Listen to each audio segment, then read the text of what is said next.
Hello, dear one. It's late, isn't it? The house is quiet, the kind of quiet that presses in on you when you're alone with your thoughts. Come sit with me for a while.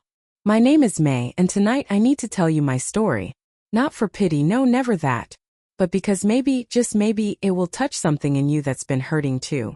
I'm sitting here in my little kitchen, the one I've known for over 40 years. The clock on the wall ticks softly, and outside, the streetlight flickers through the curtains. There's a cup of tea in front of me, gone cold now. I made it an hour ago, thinking someone might join me, but no one did. The phone rang earlier this evening. It was my son David, the older one. His voice was tight, like he was holding back tears or anger, I couldn't tell which. "Mom," he said, "we need to talk. Sarah and we're in trouble. The house, the mortgage, and the kids' school fees. We don't know what to do. Can you help us? Please." I listened quietly as he poured it out. The job loss, the debts piling up, the arguments at home. He sounded so lost, so desperate. And part of me ached for him, the way a mother's heart always does. But another part, the deeper part, felt something else. A quiet, steady numbness. Because I remembered the day I told them about my dream. I was 55 then, still strong enough to believe I could start something new. I'd always loved baking, you see. From the time I was a girl, helping my own mother in the kitchen. The smell of fresh bread and cinnamon filled our home with warmth. After years of putting everyone else first, raising my boys, supporting my husband through his long hours, keeping the house running, I thought maybe now it's my turn. I wanted to open a small bakery. Nothing grand. Just a cozy spot in town where people could come for homemade cakes, coffee, and a kind word. I'd saved a little money over the years, pinching here and there, skipping the new dress or the vacation. It wasn't much, but it was mine. I gathered the family one Sunday after dinner. David and his wife Sarah were there with the grandkids. My younger son Michael had come over too with his girlfriend. My husband Robert sat at the head of the table, nodding along as I spoke. I told them everything. How I'd been taking online classes in business basics. How I'd found a little storefront for rent. How excited I was to finally do something for myself. And then they laughed. Not a kind chuckle, no. It started with Sarah. A little snort like she couldn't help it. Then David joined in, saying, "Mom, a bakery? At your age? Come on, that's cute, but really?" Michael shook his head, smiling like I was telling a joke. Even my Robert, patted my hand and said, "May, honey, you've got a good heart, but let's be realistic. You're not young anymore. What if it fails? We'd have to bail you out." The room filled with their laughter, light and dismissive, like I was a child sharing a silly fantasy. The grandkids looked confused, but they giggled too because the adults were. I felt it then, a sharp sting in my chest, like something breaking quietly inside. I smiled through it, said, "Oh, never mind. It was just an idea." And I cleared the plates, went to the kitchen, and cried over the sink where no one could see. That was 8 years ago. Now here they are needing my help. The money I'd saved, the money they laughed at me for dreaming with, grew quietly in the bank. And after they mocked me, I didn't spend it on the bakery. No, I invested it wisely on my own. Took more classes, learned about stocks and safe funds. It grew into something substantial.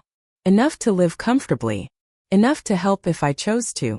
But tonight, as David's voice pleaded on the phone, I heard echoes of that laughter. And I wondered, how did we get here? Let me take you back, dear. Back to the beginning when life felt full of promise. When I was young and believed that love meant giving everything without question. It started in a small town, much like many of yours. I was 22 when I met Robert. He was tall, with kind eyes and a steady job at the factory. We married quickly, in a simple ceremony with wildflowers from the field behind my parents' house. I dreamed of children, a home filled with laughter, and maybe one day my own little passions. Our first son, David, came 2 years later. He was perfect, tiny fingers wrapping around mine, his cries filling the nights with purpose. I quit my job at the library to stay home with him. Felt right then. Robert worked hard and I made our house a haven. Meals on the table, clean clothes, bedtime stories. Michael arrived 4 years after that. 2 boys full of energy running through the yard, scraping knees and begging for cookies. I loved it all. The chaos, the exhaustion, the way they climb into my lap and say, "Mommy, you're the best." Robert was a good provider, but he was gone a lot. Long shifts, overtime to pay the bills. I'd wait up for him, keeping dinner warm, listening to his tired stories. We didn't argue much. Life was steady, predictable. I told myself that was enough. But deep down there were whispers. Little dreams I pushed aside. I'd always loved writing too. Not big novels, but poems about ordinary things. The way rain sounded on the roof, or how a mother's love felt like an endless river. I'd scribble them in a notebook late at night, after the boys were asleep. One evening I showed a few to Robert. He read them, nodded, and said, "That's nice, May. But don't get carried away. We need you here with the family." I tucked the notebook away. Years passed like that. School plays, birthdays, holidays.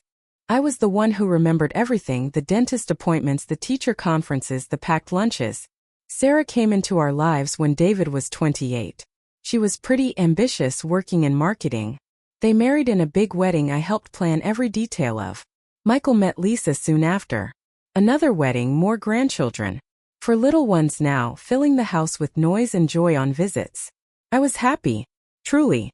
But as the boys built their own lives, I felt the house grow quieter. Robert retired early due to his back, and we spent days together, comfortable but routine. That's when the bakery idea bloomed again. Stronger this time. I thought they'd be proud. Supportive. After all I'd given. But no.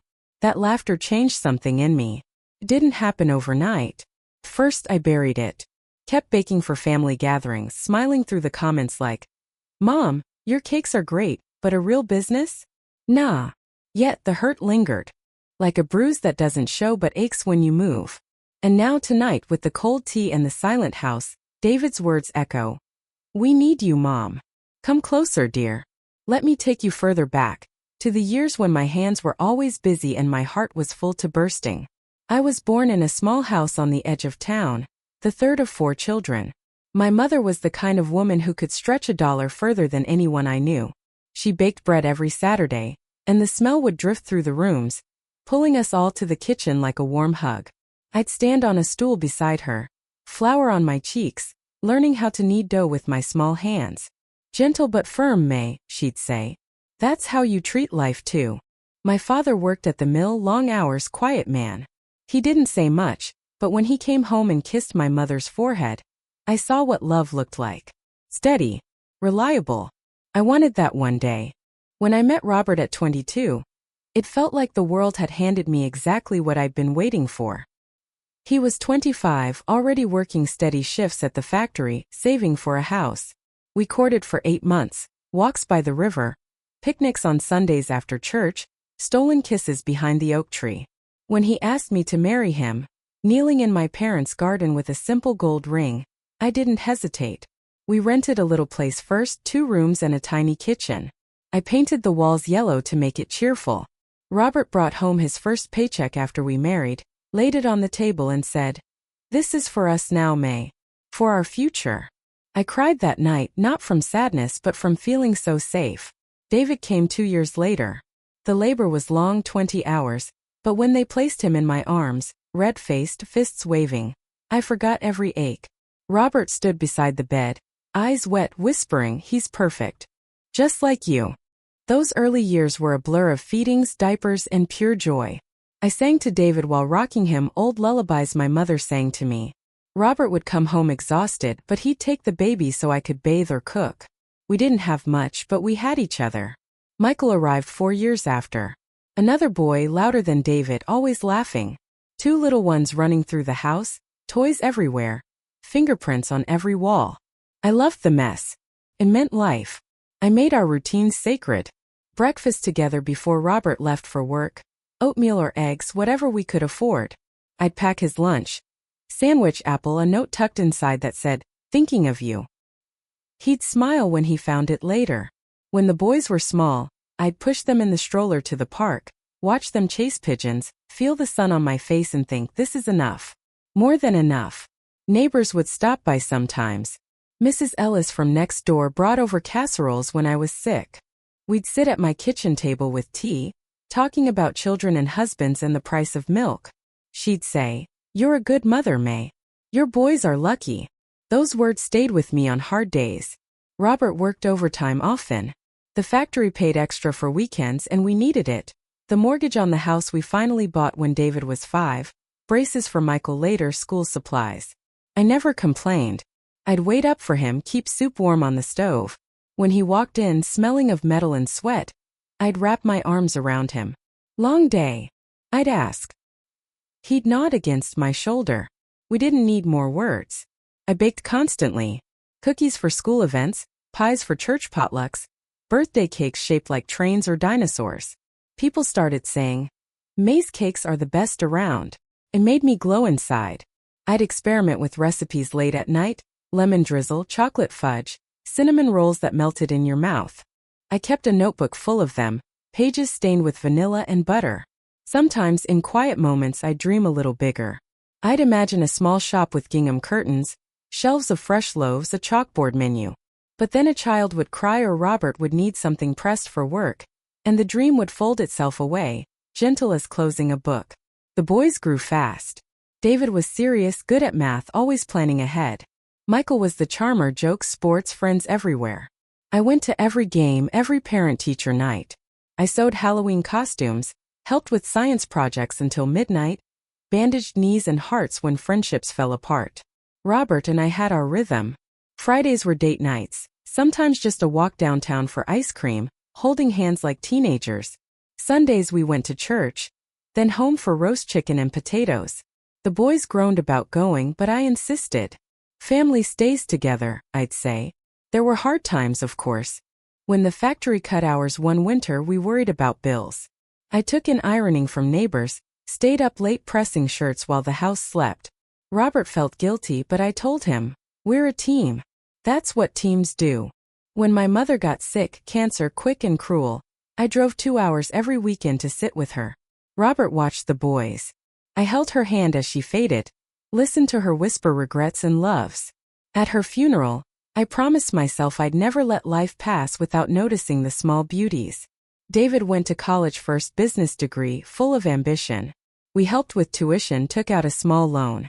I was proud, but the house felt quieter. Michael followed 2 years later, studying engineering. Empty rooms, echoes where laughter used to be. Robert and I adjusted. We took up gardening, roses along the fence, tomatoes in pots. Evenings on the porch swing, listening to crickets. I started thinking more about that old dream again. The bakery. Not urgent, just a soft glow in the back of my mind. Then Sarah entered our lives. David brought her home one Thanksgiving. Tall, confident, beautiful dark hair and a quick laugh. She worked in the city, marketing for a big company. I liked her right away. She helped clear the table without being asked, complimented my pumpkin pie. David looked at her like she hung the moon. They married 2 years later. I planned everything, flowers, menu, her dress alterations. The wedding was lovely under a tent in the park. I danced with Robert, with David, with my father before he passed the year before. Sarah hugged me tight and said, "Thank you for raising such a good man." Michael met Lisa soon after. Sweet girl, teacher, gentle voice. Their wedding was smaller, in our backyard with fairy lights. 2 daughters-in-law, 2 new branches on our family tree. Grandchildren came next. First Emily, David and Sarah's, tiny with Sarah's eyes. Then Jacob, then the twins Ava and Noah from Michael and Lisa. For little ones filling the house again on holidays. Sticky fingers, giggles. "Grandma, read this." I baked non-stop. Kept a drawer full of crayons and books just for them. Life felt complete. But there were small things, little moments I didn't notice much at the time. Seeds really. Like how Sarah would tease gently when I brought dessert to their house. "May, you're going to make us all fat with these cakes." Said with a smile, but it landed oddly sometimes. Or how David started saying, "Mom, you don't need to do everything. We can order pizza." When I spent all day cooking for a visit. Or Robert when I mentioned taking a community class on baking for business. "Why bother, May? You already bake better than anyone. Isn't that enough?" I brushed them off. Told myself I was being sensitive. I kept saving quietly. Birthday money from Robert, small cash gifts from the kids, skipping things for myself. It added up slowly in a separate account I opened one day on a whim. I called it my rainy day fund, but really it was my dream fund. I turned 55 the year I decided to tell them. I'd been researching for months, quietly, on the library computer or my old laptop late at night. Found a perfect little storefront downtown. Empty for months, reasonable rent. Took an online course on small business basics. Practiced spreadsheets with projected costs and sales. It wasn't a fantasy anymore. It was real. Possible. I was nervous that Sunday when I gathered everyone after dinner. The grandkids were playing in the yard. The table still had crumbs from my apple pie. I took a breath and began. And then they laughed. Not cruelly, not at first. Just surprised, dismissive. Like I'd said I wanted to fly to the moon. Sarah's snort started it. David's mom, seriously? Michael's head shake. Even Lisa smiled awkwardly. Robert's patronizing pat on my hand. The air left my lungs slowly, like a tire going flat. I laughed along at the end weakly. Oh well. Silly idea. But inside something shifted. A small crack formed in the foundation I built my whole life on. I cleared the table alone that night. Washed dishes while they watched football in the living room. Laughter drifting in, different laughter now. Robert came in later, hugged me from behind. Don't be upset, honey. It was sweet. But we worry about you. I nodded against his shoulder. Didn't trust my voice. That night, lying in bed listening to him breathe beside me, I stared at the ceiling and felt something new. Not anger, not yet. Just a quiet, deep loneliness. Like I'd been speaking a different language all these years, and no one had noticed. Let it breathe for a moment, dear. The next years weren't loud with arguments or slammed doors. No, the hurt came softly, the way fog rolls in, you don't notice it at first, and then suddenly you can't see clearly anymore. After that Sunday dinner, I folded the bakery dream away like a delicate tablecloth I was afraid to stain. I told myself it was fine. I had a good life. A family who loved me. Why risk everything for something selfish? But the crack was there. Small but growing. The first real wound came about a year later. David and Sarah bought their big house in the new subdivision. 4 bedrooms, granite counters, the kind of place young families dream of. The mortgage was steep, but David had just gotten a promotion, and Sarah was climbing fast at her company. They were excited, talking about filling the rooms with more children, hosting barbecues. I was happy for them. Truly. I helped pack boxes when they moved, labeled everything carefully. Baked lasagna for their first night in the new house. Then came the day they asked Robert and me over for dinner to celebrate. I spent the afternoon making my special chocolate layer cake. The one with ganache that everyone always asked for. I wrapped it carefully, drove over with Robert, smiling the whole way. The house was beautiful. High ceilings, new furniture, the smell of fresh paint. The grandkids ran to us at the door, hugging our legs. Sarah gave me a quick hug and took the cake. Oh, May, you shouldn't have. We're trying to eat healthier. You know? It was said lightly with a laugh, but something in her tone made me pause. Dinner was catered. Fancy trays of grilled salmon and quinoa salad. Nothing I would have made, but it was lovely. We sat around their new dining table, candles flickering. Conversation turned to money the way it sometimes does. David mentioned the mortgage, how tight things were getting with the higher interest rates. Sarah sighed and said, "We might have to cut back on some extras." Then David looked at Robert and me and said, half joking, "You guys should just move in with us one day. Save on your house, help with the kids. We've got plenty of room." Robert chuckled. "We're not that old yet, son." But Sarah jumped in, eyes bright. "No, seriously. Think about it. Mom and Dad, you could sell your place, give us the money to help with the renovations we want, the basement finished, the pool maybe, and live here rent-free. It's practical. Families help each other." I felt the words land in my stomach like stones. Robert shifted in his seat. "Well, that's a big step." David nodded enthusiastically. "Come on, Dad. Your house is paid off, right? It's just sitting there. And Mom's always saying she's lonely now that we're all gone." I hadn't said that. Not exactly. I'd mentioned once, in passing, that the house felt quiet sometimes. I looked down at my plate. The salmon suddenly tasted dry. That night driving home, Robert said, "They mean well, May. Young people think differently these days." I nodded. Didn't argue. But inside I felt something shrink. A few months later, Michael and Lisa hit a rough patch. Michael's company downsized, and he was out of work for 4 months. They had the twins by then, toddlers, expensive daycare. Lisa was teaching full-time, exhausted. They started coming over more often. Not just visits, dinner 3-4 times a week. I'd cook big pots of stew, chili, whatever fed a crowd. They'd arrive hungry, stay late, leave with containers of leftovers. One evening, after the kids were asleep on my couch, Lisa sighed and said, "May, we don't know what we'd do without you. Seriously. Takeout every night would bankrupt us." Michael added, "Yeah, Mom. You're a lifesaver." Warm words. But then, as they were leaving, I overheard Lisa in the hallway whispering to Michael, "We should ask her to watch the twins a couple days a week. Free babysitting would help so much." Michael whispered back, "She'd do it. She always does." I stood in the kitchen doorway, holding an empty serving bowl, feeling like a convenient appliance. I did watch the twins twice a week for a while. Got up early, drove over, spent the day chasing toddlers, changing diapers, reading the same books over and over. I loved them fiercely, those chubby cheeks, the way they called me Gamma. But by evening I was bone-tired, back-aching, barely able to make dinner for Robert. He noticed. "May, you don't have to do so much." But if I said no, I was the bad grandmother. The second big scene came on my 60th birthday. I didn't want to fuss. Really. But Robert insisted on a small family party at our house. I baked my own cake. Of course I did. A lemon raspberry one I'd been perfecting. Set the table with the good china. Made roast chicken and all the sides. Everyone came. The grandkids brought handmade cards that melted my heart. We ate, laughed, opened small gifts. A scarf from Sarah. A bookstore gift card from Michael and Lisa. Then Sarah raised her glass for a toast. "To May," she said, smiling wide. "The best mother-in-law and grandma ever. Always here for us, always helping. Always putting family first. We're so lucky to have you."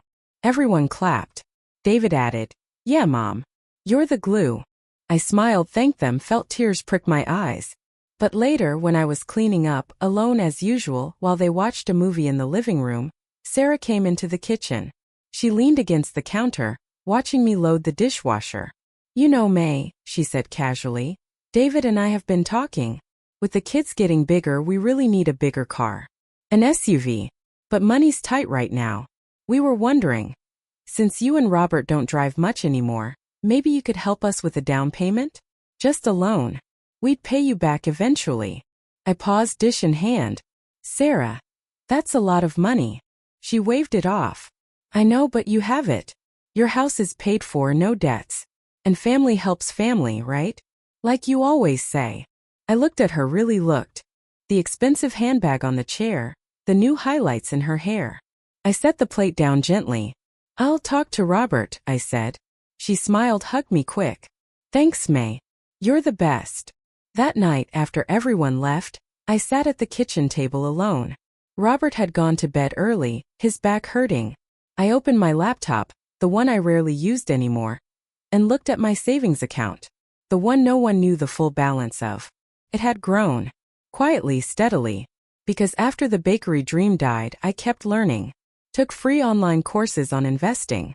Moved money into safe funds, index funds, things that grew without much risk. I read books from the library, asked questions on quiet forums. I was careful. Patient. There was enough there now to live very comfortably for the rest of my life. More than enough. And no one knew. Because I never told them after that first laughter. I closed the laptop. Felt something harden inside me. Not hate. Never hate. But a boundary. Finally. The breaking point came 2 years later. Robert had a stroke. Mild, thank God, but scary. Hospital stays, rehab, new medications. He came home weaker, needing help with things he used to do easily.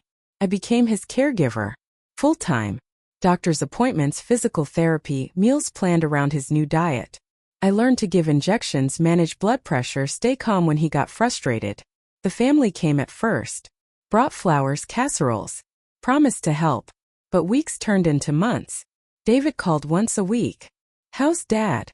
Need anything?"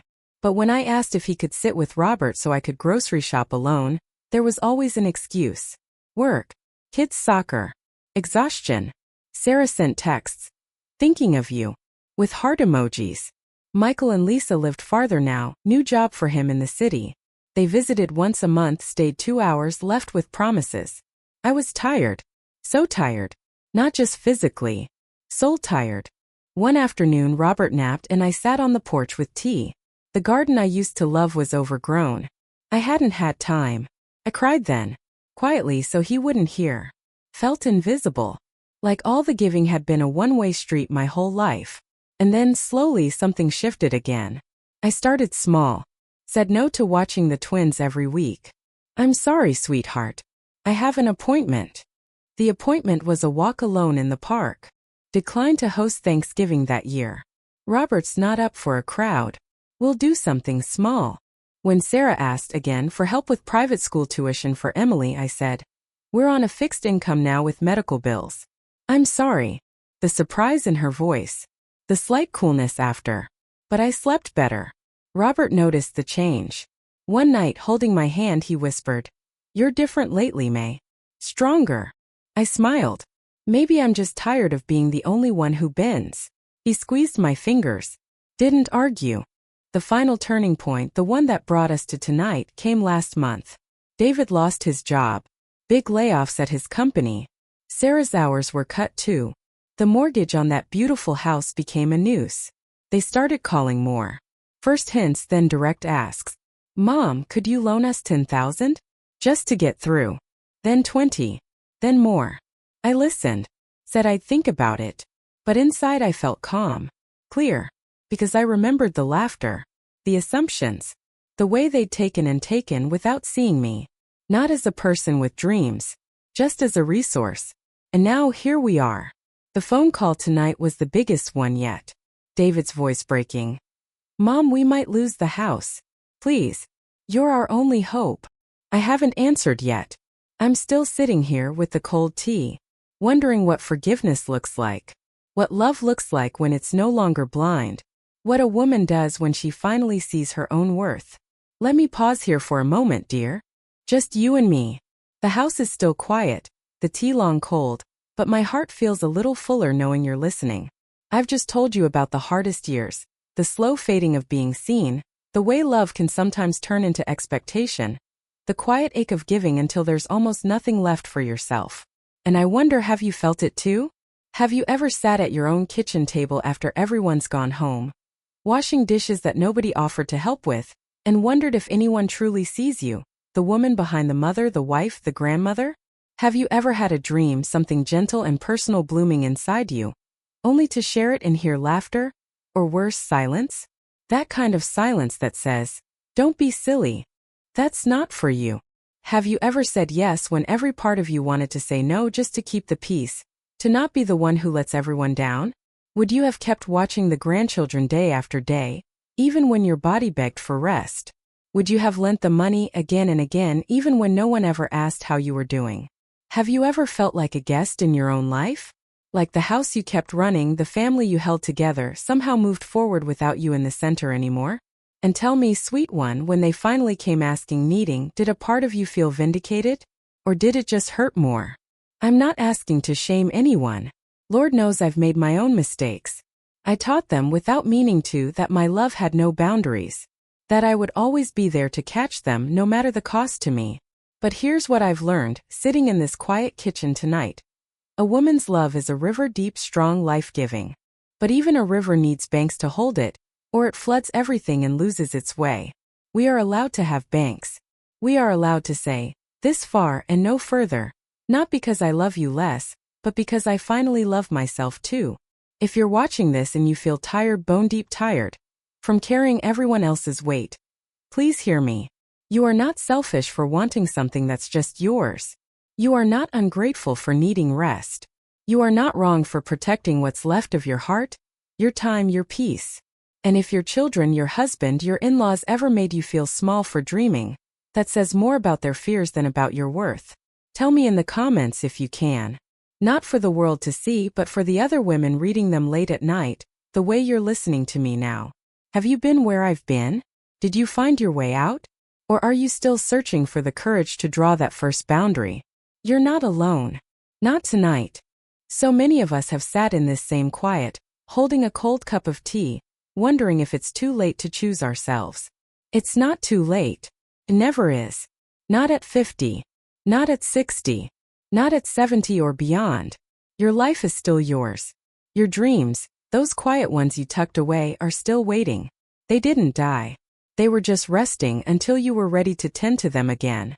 Thank you for sitting with me through the pain of it, for not looking away. Now, let me tell you what happened next. After that phone call from David tonight, after all the years of giving, after the laughter, the taking, the loneliness. And now, dear one, let me tell you the rest. Slowly, the way the truth finally settles into a woman's heart after a lifetime of carrying everyone else's. That night after David's phone call, I didn't sleep. I sat in the kitchen until the sky turned from black to soft gray. The birds started their morning song outside the window, and I listened to them like they were speaking just to me. Robert was asleep down the hall. His breathing steady these days, thank God. The stroke took some of his strength but not his spirit. And over the last couple of years, something beautiful happened between us. As I learned to say no to others, I learned to say yes to him, the real him, not just the provider or the father of my children. We talked more. Really talked. About regrets, about dreams we'd both set aside. He admitted one evening, holding my hand across the dinner table, "May, I should have stood up for you that day. When they laughed. I was wrong to pat your hand like a child. I'm sorry." Those words healed something deep in me. Not everything, but enough. I made my decision that dawn. I called David back 2 days later. Asked him and Sarah to come over alone. No kids, no Michael yet. Just the 4 of us. They arrived looking worn. David's eyes red-rimmed, Sarah's smile tight. They sat at my kitchen table, the same one where I'd cried over dishes so many times.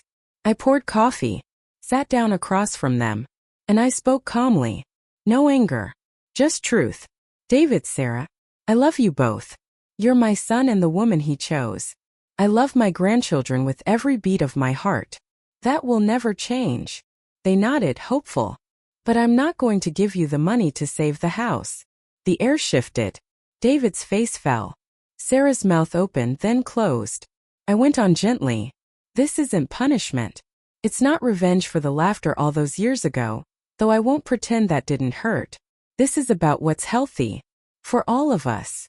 David started to protest. "Mom, we're going to lose everything." I raised my hand, soft but firm. "You're not going to lose everything. You have each other. You have jobs. You have skills. You bought more house than you needed, and now the payments are hard. That's life teaching a lesson. The same way life taught me when I almost lost myself giving too much." Sarah's eyes filled with tears. "But family helps family." "Yes," I said. "And I will help. But not by writing a check that lets you avoid the consequences. I'll help in ways that build you up, not keep you dependent." I slid a folder across the table. Inside were printouts, listings for smaller homes in good neighborhoods, closer to town, affordable, with yards for the kids. "I'll help with a down payment on something sensible. 10%. Not a loan, a gift. But only if you sell this house, take the loss as a lesson, and start fresh with a budget you can truly manage." David stared at the papers. "There's more," I said. "I've been talking to a financial counselor. She's wonderful. I'll pay for 6 months of sessions for you both. To learn how to manage money, plan, communicate about it without fighting." Sarah whispered. "Why are you doing this now?" I looked at her, really looked. "Because I finally understand something. If I bail you out completely, you'll never learn. And one day when I'm gone, you'll be right back here with someone else. Or worse, alone." I reached across and touched David's hand. "And because I love myself now too. I've spent a lifetime putting everyone first. It nearly erased me. I won't do that anymore. Not even for you." There was silence. Long and heavy. Then David cried. Not loud. Just quiet tears running down his face. "I'm sorry, Mom," he said. "For laughing that day. For taking you for granted. For everything." Sarah nodded, wiping her eyes. "We didn't see you. Not really. We saw what you could do for us." I let them sit with it. A week later they accepted my offer. Started working with the counselor. Put the big house on the market. It sold for less than they owed, but the bank worked out a plan. They moved into a sweet 3-bedroom with a porch and a maple tree in the yard. Michael and Lisa heard everything. Came to me separately, ashamed. We had long talks too. I helped them in smaller ways. Paid for a course for Michael to update his skills. Watched the twins once a month so Lisa could have a day to herself. But boundaries stayed firm. And then, I did something for me. At 68 years old, I opened the bakery. Not big, not fancy, just the little storefront I'd found all those years ago, still empty, waiting like it knew I'd come back. I called it May's Haven. Warm wood floors, soft yellow walls, gingham curtains.